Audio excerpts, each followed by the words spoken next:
I want to welcome the GMs and the wives, the godly men and the warm, inviting, feminine, empathetic women out there.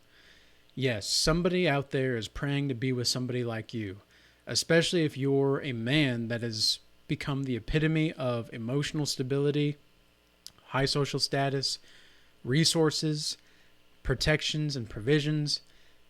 You're the man, okay? There's going to be plenty of women that are wanting to be with you.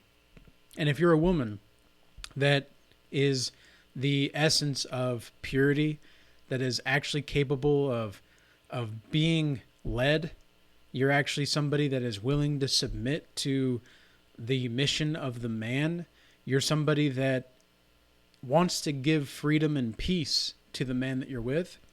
You better believe. And if you take care of yourself in the gym, for both sides, for both males and females, you better believe that you're going to be on people's lists of someone that they would want to be with for the rest of their lives.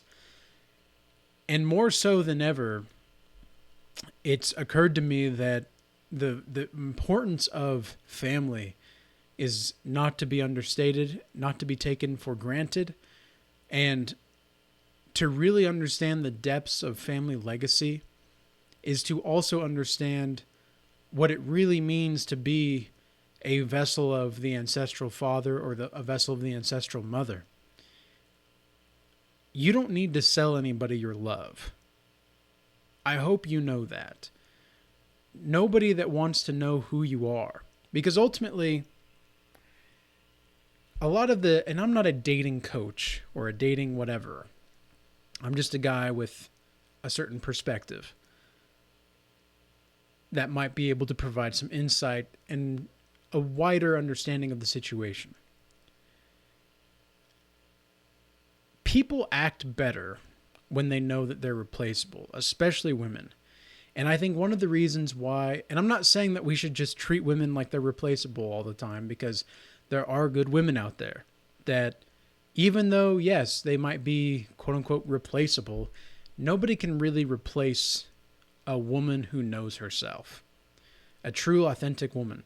In the same way, no person can ever truly replace a man that is his own being, his own man. And of course, there are going to be other people. But at the end of the day, if you meet that person and you think to yourself, if I only had one love, I'd want it to be with that person right there. That's more the mindset that you'd want to have, because we're destined in this life to be attracted to a multitude of different kinds of people. But because we're human, but that doesn't mean that we're going to be wanting to spend our lives with them. We're going to want to be willing to risk our current relationships to be with these people. No. Like, I can look at someone and think, yeah, sure, like, they're attractive. I might notice them, but I'm not going to notice them. Especially if I'm in a long-term relationship. Because ultimately, when you're in a long-term relationship and somebody gives you freedom, do you know the value of that? Like, I'm not necessarily saying it's freedom without boundaries or responsibilities either. But it's like freedom to be who they are within those boundaries. And if they're not going to be within the confines, like, it's like, look, this is what you're going to have to do in order for you to be in a relationship with me. If you don't really like that, that's fine. Like, but we're not going to be in a relationship. You're free to do what you want, but don't expect me to want to continue participation in said relationship just because. And, there's a situation that happened with me recently.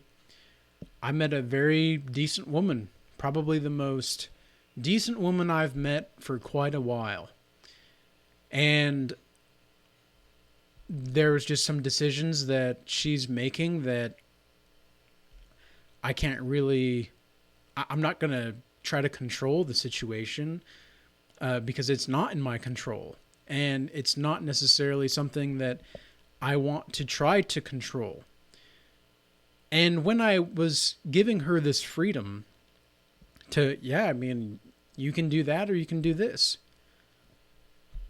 I'm outcome independent. I'd like you to be on this path, on this mission with me. But that doesn't mean that I'm going to force you to do so. But I do want you. I don't need you, though. I want you. I don't need you.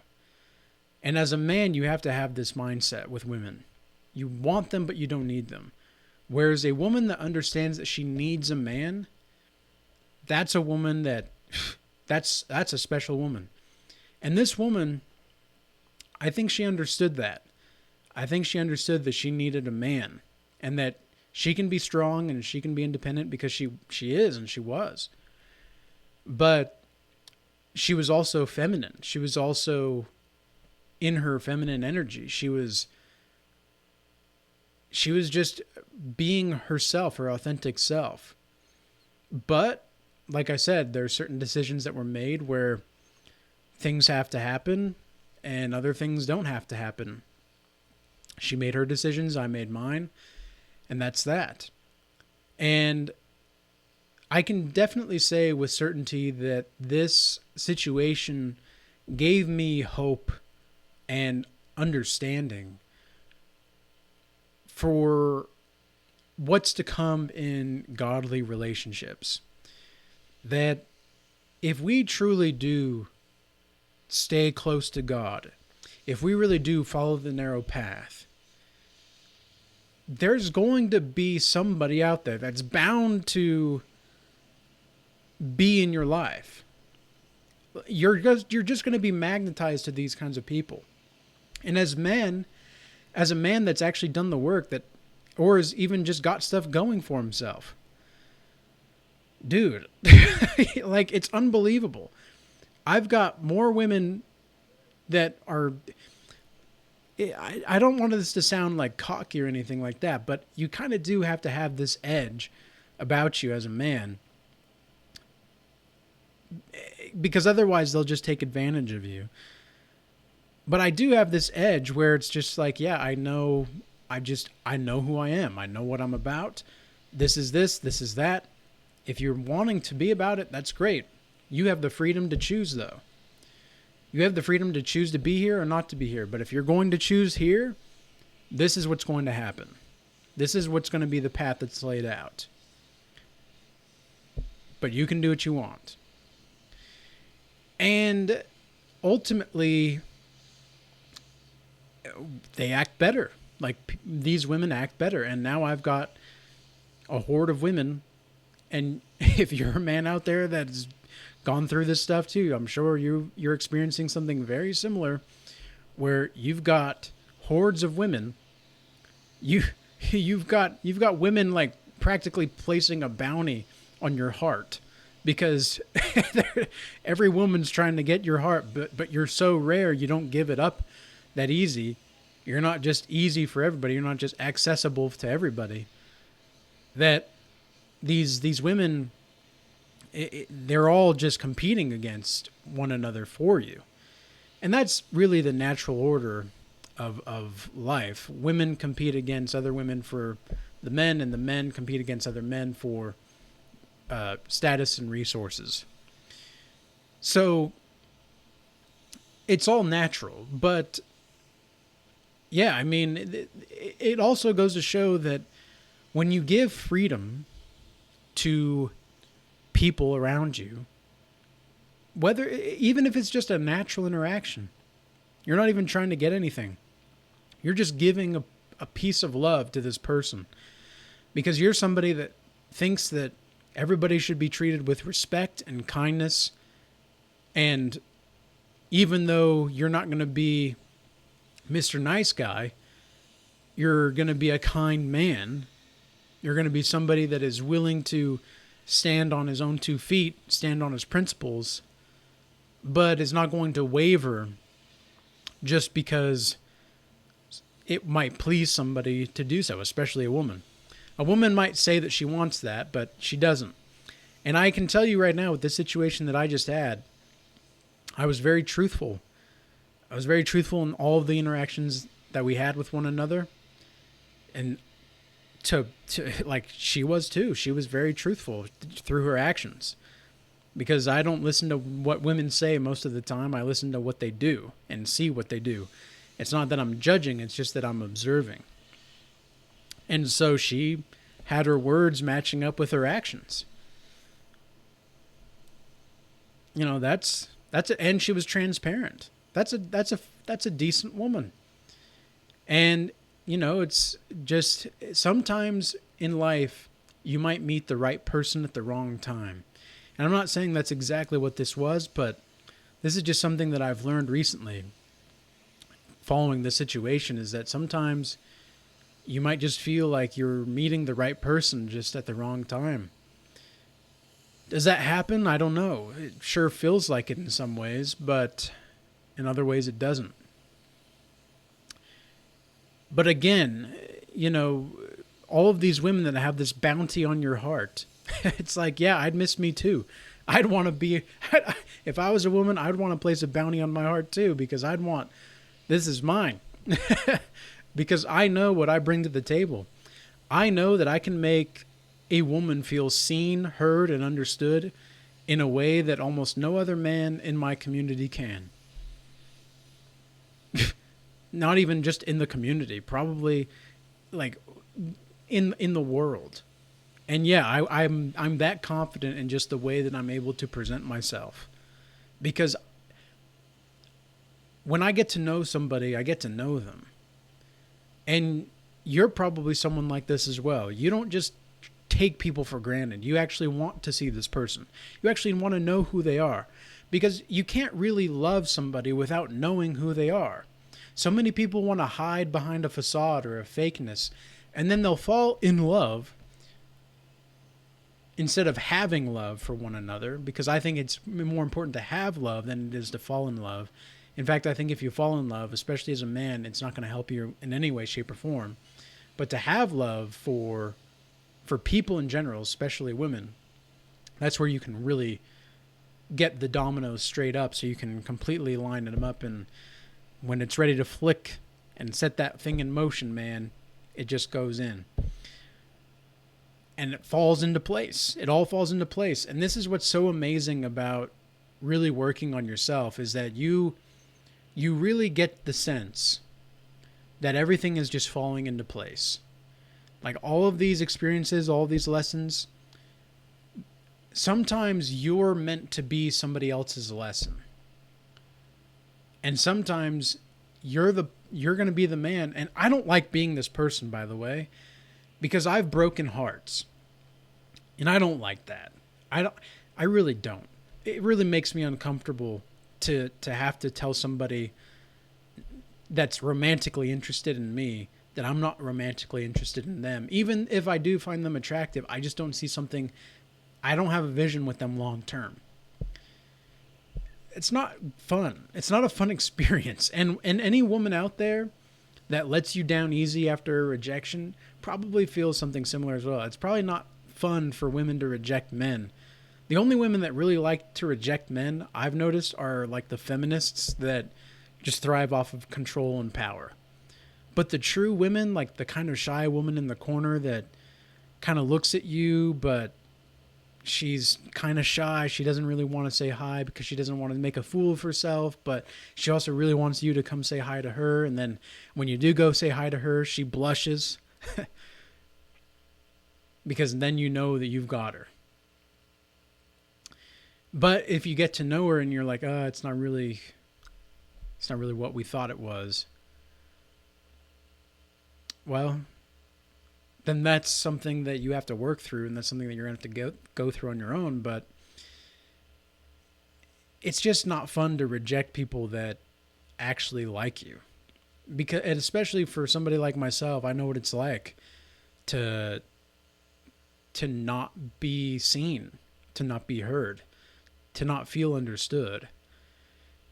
And now to get to the point in where I'm at, and thank God, I praise God for it. But at the same time, it's funny. It's like, it's not easy at the top. Like, that's kind of what it sounds like I'm saying, right?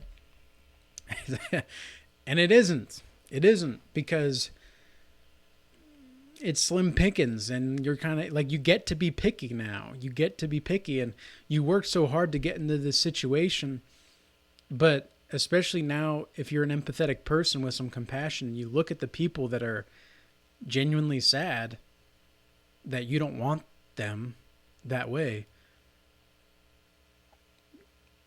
Man, it kind of breaks your heart a little bit too. But ultimately, somebody that knows, wants to know who you are. And if you're just somebody, whether you're male or female, you're being truthful, you're being transparent, you're taking care of yourself, you're trying to grow closer to God and just be a better person. I mean, really, like, what else could you ask for? Really, though. Like, unfortunately, even though that's a very simple order, like, not even an order, it's just a standard. Like, even though it's a simple standard, there's a lot of people that are just not willing to follow that. I mean, you've got women out there that are saying that they're okay with being curvy. And it's like, sure, curvy women are okay, but when you say curvy, do you mean like, what kind of BMI are we talking about here? Like, curvy is one thing, but fat is another. And for the men out there, no ambition, and yet you're somebody that like you expect as maybe a 40 to 50-year-old male that hasn't really done anything with his life. You expect the good women that are warm, empathetic, kind, etc., feminine, inviting. You expect them to want you, like, and you haven't done anything. It's not that it's too late. It's just you've got some work to do, man. You got some work to do.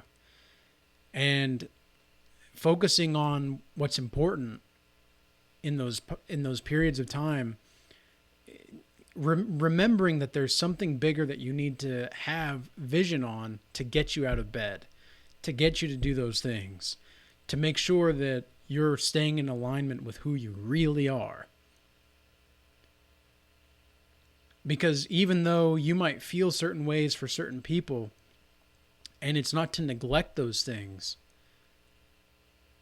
but, and if you're in a hard place, yeah, like, you've got to work yourself out. But if you're going to be somebody that lets the feelings take over, you're not going to be that person that somebody's praying for. Because that person that is praying for somebody like you wants somebody that is capable, that is strong, and I'm speaking specifically about the men here, that is truly capable of competency, that can do things on his own. He's his own handyman in some sense. He knows how to emotionally stabilize himself. He's got a good network. He's got stuff going for him. He's got his projects. And he values his principles and has his own principles above everything else.